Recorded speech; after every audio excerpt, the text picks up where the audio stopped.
accomplish in this is just kind of give you the basics overview of our organization and let you know the type of volunteer opportunities that we have here. And my job is really to recruit volunteers. And Jessica is our special events coordinator, so she really will utilize volunteers in a lot of our extracurricular activities that we do here at the NineNetwork. We do so many different things here at the NineNetwork and need volunteers for so many of those events that it's a really fun way to get involved in just a little bit. We have them at different times of the year, different times of the day. I mean, there's really not a set pattern.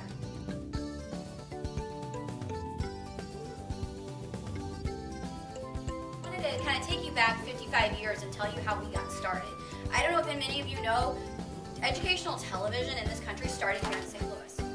Based on the St. Louis plan, civic leaders got together and created what you know as PBS. It later, became an act of Congress later on, but the idea how to use this television medium for good, it started here in St. Louis. We went on the air September 20th, 1954. Again, we were before PBS. We predate the system, so it's very cool that St. Louis, had this start. So we were founded by civic leaders. People said, what are we going to do with this educational medium? We need to make it educational. We're not going to just make it a boob tube. Let's make it something worthwhile. So the PTA, went door to door, collected funds, to help us get on the air. So for some of you wondering, how did we come up with KETC? You're very confused. It stands for the St. Louis Educational Television Commission. And that was the original name of the organization. And the K is basically any television or radio station that is west of the Mississippi will have a K. Anything east will have a W. So you can kind of tell where those are. Yeah, there you go. Okay, so and we are one of over 300 PBS stations in the country. In 2010, we've kind of had a banner year. This past year, we recently opened up the Nine Center for Public Engagement. It's a 5,000 square foot room, and it was built to encompass the Nine Academy. The St. Louis Beacon has its offices there. Our education and community engagement team needed some more space. We needed another conference room and whatever, and it was specifically left unfinished for 12 years since we moved into the building, waiting for something to fill it. And so now we've got this really cool engagement model that we're doing, and we're doing all of these different projects, and they're all centered down in the Nine Centers. One of the main projects that team is working on right now is called Homeland. It's a project about immigration, learning about really not the typical stories that you hear on the nightly news, but really why is it so difficult to understand immigration and how are we dealing with it in Missouri, and how does that kind of flow out to influence the thinkers of the immigration problem nationwide. So that's one of the initiatives that we're doing. Another thing that we are starting to do is a project called Nine Voices, and it invites people to express innovative ideas on specific local topics. There's this website called ninevoices.org. I invite you to go look at it. And we give prompts, we give they call provocations, and it's how do we fix? This is the problem. What do we do? And anybody who can use a digital camera can give us their ideas about how do I fix that? And so it's a way to start dialogue. So it's a very new site. It's coming out of beta and will be relaunched shortly. So that's kind of fun. And then, I don't know if you guys know, we have 4 channels. We don't have just one. We're just expanding all over the place. We have 4 digital channels that offer 24 hours. So that's 96 hours of programming offered by the NineNetwork every day. That doesn't even include all the stuff that's on our website and our YouTube and our Facebook and all of that other fun stuff. So we have Channel 9. It's called 9PBS now, right? That's our main flagship channel. You have PBS. You have 9Kids, which is 24 hours of kids programming every day. You have PBS World, which is a pass-through from PBS. It's their public affairs programming. It's the news hour repeat. If you can't catch it at 6 o'clock on 9PBS, you can watch it over there on World. It's a bunch of different public affairs kinds of things. And then 9Create, which is how-to, culinary arts, gardening. Okay. So in October of last year, we rebranded from KETC Channel 9, the typical, what you've known for 54 years, into the NineNetwork of Public Media. And it's because of the reasons I just talked about. We're 4 stations. We're 4 channels, not just one. Our mission is to bring St. Louis together as we connect the region to the world and the world to St. Louis.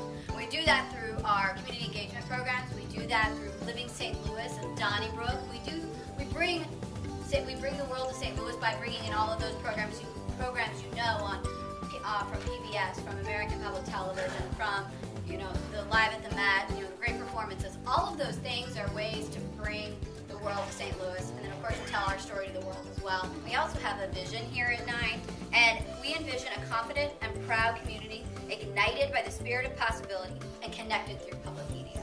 So we really try to go back to that mission and that vision every time we have a question about what we're doing to really make sure that we're staying aligned with what we're trying to do.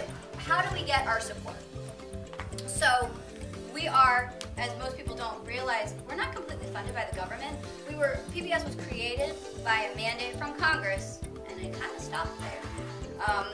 They give us, you know, we do get money from the Corporation for Public Broadcasting from taxes, you know, that allotment from Congress. But that's only, that combined with our local funding from the wonderful state of Missouri, only accounts for about 10% of our budget. So it's a very, very small percentage, and people don't quite realize that we actually are member supported, and unfortunately, pledge drives are a necessity. I hate to say it. There's just no other way that we can make the funds that we need to have in order to turn on the signal. So, you know, we've got our members, you know, our $40 core members, of course, are the core of our business and keep us on the air. We have corporate support, corporate underwriting, that's the department I work in, and so that's the corporations that come in and say, I love what you do and I'm going to support you, so because you are a community asset, we want you to continue. You know, people like Sigma Aldrich and Monsanto Fund and all of these different corporations that are in the area. AT&T used to be a sponsor. We've got all kinds of people that come through and say, we want to support you because you're a trusted community asset. We also have foundation support. We apply for grants and get those on a you know, sometimes ongoing basis, sometimes for a specific project. So that's part of the money too. And of course the 10% government assistance is also there. And of course our volunteers also help us out a whole bunch because you guys allow us to do things that we wouldn't be able to do.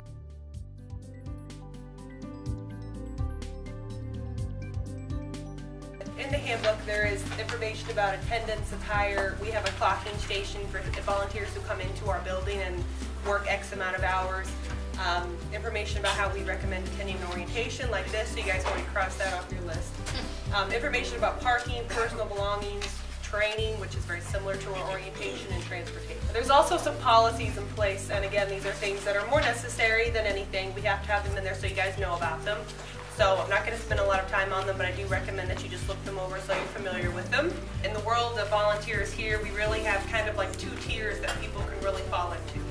We have a lot of volunteers who are on what we call an as-needed basis, meaning people who, a lot of people have full-time jobs, they're full-time students, they cannot come in and work with us every day, every week. They can't make that kind of commitment, yet they want to still be able to help us out in any way possible. So if you are someone who falls into that category, you'd probably be more comfortable working things like some of our activities that we do outside of normal hours. Like we've had things like premieres before, we've had special guests here before, we have booths at various art fairs. So things that are really outside of your ideal work schedule, those types of opportunities would probably work the best for you. We also do have what we call ongoing positions, which is when a staff, a department will say they have a need. And they need to be able to find either a volunteer or an intern to help fulfill that need. I use those words interchangeably. Sometimes we'll have a college student who will come in for a semester and fill this position, and sometimes I will have someone who is retired and says, I would like to do something, and then they fill that position. So if you want to call it an internship because you need us to sign off on a piece of paper that says we're going to give you credit, that's fine. If you want to do it just because you want to do it, that's fine too. So we also have a lot of people, having said that, who will come in on a regular basis. They have their own desk, they have their own list of responsibilities, and they fulfill those tasks every week, every other day, whatever their schedule might be. So those schedules can fit for people who have full-time jobs and maybe have some more free time. It's really whatever the case may be with your individual schedule. But given that we have this kind of two-tiered system, we typically are pretty good at being able to pair you with something that really fits with your schedule. So with Jessica's line of work with special events, I think we did over 70 last year. And granted, not all of those are things that we need volunteers for, but Jessica has a tendency to have things pop up on her that are maybe not necessarily in our plan at the beginning, but they get added later. And then we now have a really great group of volunteers that we can kind of call on and say, this came up, can anybody help us out? And I mean things like people who wear costumes in 100-degree weather for children. The easiest way to find out what we do have, if you're interested in any of our ongoing positions, is if you visit our website, which is KETC.org, or our new website is NineNet.org. They will both take you to the same exact page. There's a tab on the front page or a button that says, do you want to volunteer for Nine? It's a red button. If you click on that, it will take you to our page, which is just about overall volunteering. It will tell you when the orientations are. And then there's also a link to actually Volunteer Match. I don't know if you guys have ever been to Volunteer Match before. It's a really great website to help you find out what's going on in your area. You can put in your zip code and it will tell you what volunteer opportunities are near you. It's a really great website to look at. But we have our own page on there, and that's where you can see all of our responsibilities that we have. If you see one that you're interested in, if you click on it, you'll see some information. It will tell you how often we'd like for you to be here. And I will say that most of them are pretty flexible with time.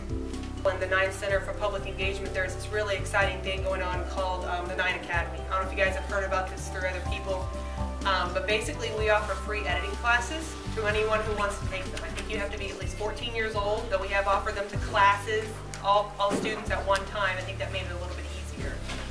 But you're given a flip camera, you're taught how to use it, and you're given the ability to go out and collect some footage that ideally will go on our website, possibly on our air. So it's content that we would like to use. So you're basically becoming a producer for us. Once you have your footage, you're taught how to use Final Cut Express, which is a very nice editing software. We have brand new computers down the hall, and you get to spend, I think it's about a 3-week period of time in a class to create a piece. And then if you like it, you're typically able to come back and do it again if you'd like to. Thank you for watching the Nine Network of Public Media's Volunteer Orientation. We hope that you now would like to join our team and become a volunteer. For more information, please contact myself. My name is Brittany Carter, the Volunteer Manager at the Nine Network, at 314-512-9031, or you can email me at bcarter@ketc.org.